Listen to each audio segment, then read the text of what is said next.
Hello friends, welcome back again in e notes. तो turbo machinery का unit 3 हम पढ़ रहे थे, सेंट्रीफ्यूगल पंप। और यूनिट 3 का ये पार्ट हमारा आई थिंक पार्ट 3 है, दैट इज पार्ट 3। ओके, तो पार्ट 3 में हम पढ़ेंगे work done by the centrifugal pump. अगला टॉपिक हमारा work done by the centrifugal pump, और दैट इज पंप।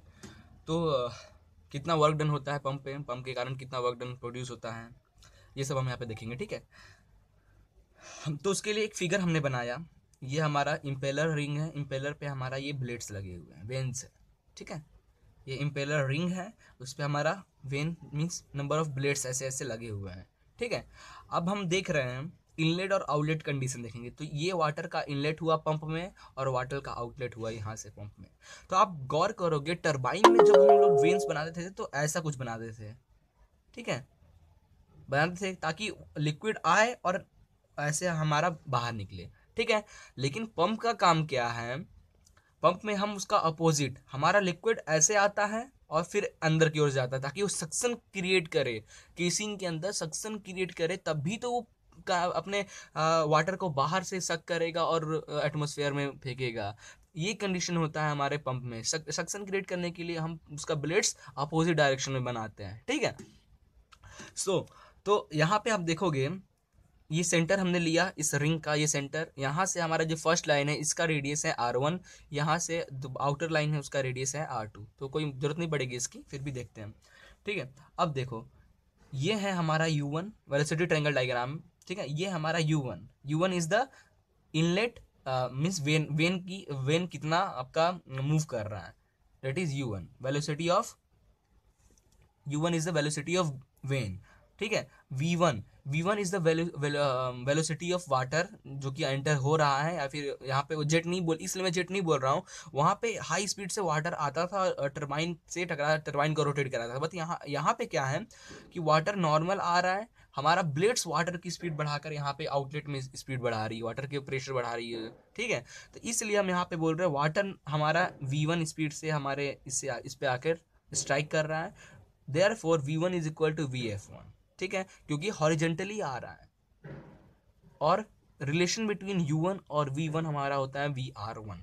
ठीक है, तो टरबाइन में हमने ये सब टर्म डिस्कस किए थे, तो हम आई थिंक यहाँ जरूरत नहीं पड़ेगा। अगर फिर भी कोई प्रॉब्लम हो तो एक आगे स्टार्टिंग का टरबाइन का टॉपिक देख लेना, मैं स्पेशली ये सब जो नोटेशन है उसको अच्छे से वहाँ पे एक्सप्लेन किया था। ठीक है, अब जो वाटर निकला, ठीक है, with VR2, that is relative velocity of blade or liquid, V2 outlet velocity of the water, VF2 flow of outlet flow of velocity at outlet, VF2 flow of velocity at outlet, VF1 flow of velocity at inlet, V1 velocity of water at inlet, V2 velocity of water at outlet, VR2 velocity of relative velocity of water at outlet, VR1 relative velocity of water at inlet। ठीक है, VW2 is the will velocity at outlet, U2 is the velocity of vein। ठीक है ना, अब discuss करते हैं। ये हमारा फिगर इतना समझ में आएगा, मैं आगे बताऊंगा फिगर ऐसा क्यों बना है। Figure shows that the velocity diagram at inlet and outlet of the impeller of a centrifugal pump।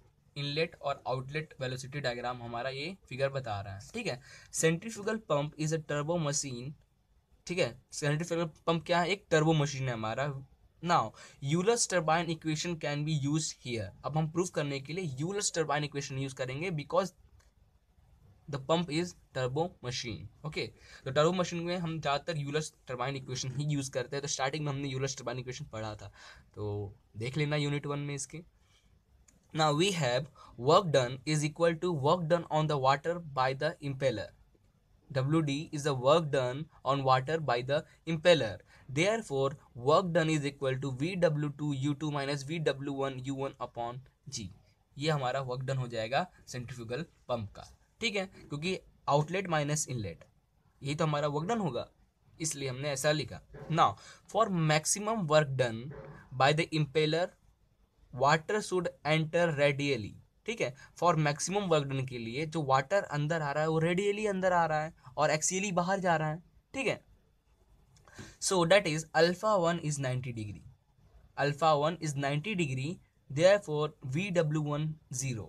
अब यहाँ पे हमको VW1 क्यों नहीं दिख रहा है, बिकॉज जो ये अल्फा बना है ना, ये अल्फा U1 से 90 डिग्री पे है। For maximum condition alpha 1 is 90 degree. जब अल्फा 1 90 हो जाएगा तो विंड वेलोसिटी कहाँ 0 हो जाएगा, क्योंकि विंड वेलोसिटी अगर यहाँ एक और होता हमारा VF1 तो वहां से वहां तक का डिस्टेंस को हम लोग VW1 बोलते हैं। जब अल्फा 190 हो गया मीन्स V1 VF के इक्वल हो गया, तो V1 VF1 के इक्वल हो गया, therefore VW1 is equal to 0।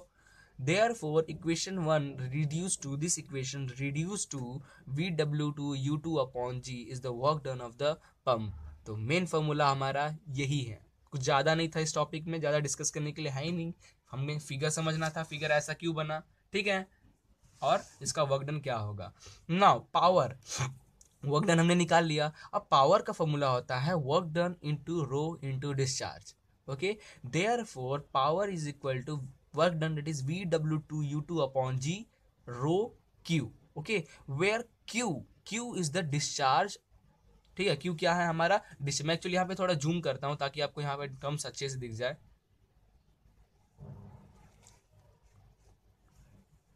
ये है, ठीक है, Q is the discharge. Discharge क्या होता है, pi D1 B1 VF1 is equal to pi D2 B2 VF2, ठीक है। Where B is the width of the impeller, B क्या है width of the impeller, D is the diameter of impeller. तो width into dia that is area, pi width into dia area into velocity that is discharge. तो pi D1 V1 VF1 is equal to, अब देखो VF1 हमने इसलिए लिखा कि flow velocity, तो discharge में फ्लो वेलोसिटी तो कंसीडर करते हैं, इसलिए VF1 और दिस पॉइंट VF2 दोनों एक दूसरे के इक्वल हो जाएगा, क्योंकि डिस्चार्ज इनलेट और आउटलेट सेम होता है। Where rho, what is rho, rho is the density of fluid in kg per meter cube, B is the width of the impeller and VF is the flow velocity in meter per second। Okay, तो यही था हमारा normal work done by the pump से कितना work produce हो रहा है ये था, और ये इसका मेन ये फॉर्मूला वर्क डन का, और दिस इज पावर का। अब एक फॉर्मूला और होता है हमारा वर्क डन का, that is U2 minus U1 square plus V2 square minus V1 square plus VR square minus VR2 square upon 2G। Actually यहाँ पे रॉन्ग है, दिस इज नॉट, यहाँ स्क्वायर होगा, मुझे लग रहा था कुछ यहाँ गलत है, ठीक है। तो U2 square minus U1 square plus V2 square minus V1 square plus VR1 square minus VR2 square upon 2G। अब ये वर्क डन का फॉर्मूला कहाँ से आया, तो कुछ ज़्यादा जरूरत नहीं है जानने की कहाँ से आया, फिर भी ये अब देख, एक तो वर्क डन हमने इसके ब्लेड से बना लिया कि वर्क डन हमारा इतना निकला, ठीक है। अब यही चीज़ यहाँ हमने निकाला इस टर्म में। अब ये कैसे निकलता है पता है, जब आप ये देखो, अब जो हमारा नॉर्मल ये फिगर था, ये फिगर को जब कंसिडर करोगे तो section one that is section pipe, ठीक है। सेक्शन 2 हमारा impeller, section 3 that is my casing, section 4 is delivery. तो हर एक सेक्शन पे हम हेड निकालेंगे और उसे प्लस करके देखेंगे, तो हमारा जो फाइनल में वर्क डन जो आएगा फ्रॉम दिस फिगर, हमारा वर्क डन आएगा जो मैंने आपको अभी दिखाया, this is work done U2 square minus U1 square plus V2 square minus V1 square plus VR1 square minus VR2 square upon 2G। तो फिलहाल आप बस इतना याद रख लो, ऐसा कुछ भी होता है वर्क डन पंप का, काफ़ी है हमें आगे करने के लिए ना। तो वर्क सेंट्रीफ्यूगल पंप में जो न्यूमेरिकल्स पार्ट थे के लिए डेरिवेशन थे वो इतने ही थे, इससे एफिशिएंसी, हेड और वर्क डन, तो इतने ही न्यूमेरिकल के, इतने ही डेरिवेशन के बेस पे हमारा सेंट्रीफ्यूगल पंप का न्यूमेरिकल बनता है, ठीक है। तो आपको वर्क डन निकालने के लिए बोल देगा, पावर निकालने के लिए बोल देगा, एफिशिएंसी निकालने के लिए बोल देगा, बस इतना ही, ठीक है। और डायग्राम के हिसाब से हमें कुछ दिया टर्म, कुछ टर्म पूछ दिया, तो डायग्राम को हम ट्रिग्नोमेट्री में चला के alpha is equal to this, 10 is equal to alpha, 10 alpha is equal to this upon this, तो ये वैल्यू निकालते जाना है। तो ऐसे ही हमें निकालना है, और कुछ फॉर्मूलाज हमें टरबाइन के, जो टरबाइन का कुछ फॉर्मूलाज थे वो फॉर्मूला यहाँ पे अप्लाई होंगे, और कुछ भी नहीं है, ठीक है। वह हमारा सेंट्रीफ्यूगल पंप खत्म हो गया, ये लास्ट लेक्चर था।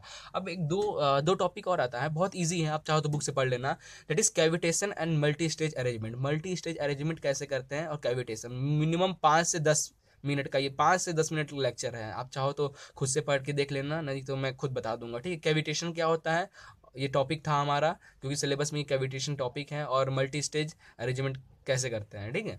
थ्योरी पार्ट है, आप देख लेना, अदरवाइज हो सके तो मैं खुद आपको एक्सप्लेन कर दूंगा, ओके। तो न्यूमेरिकल जितना हो सके उतना लगाना, 1-2 न्यूमेरिकल मैं भी लगवा दूंगा। सो आई थिंक आपको ये लेक्चर अच्छा लगा, तो please like and share it and don't forget to subscribe. Thank you.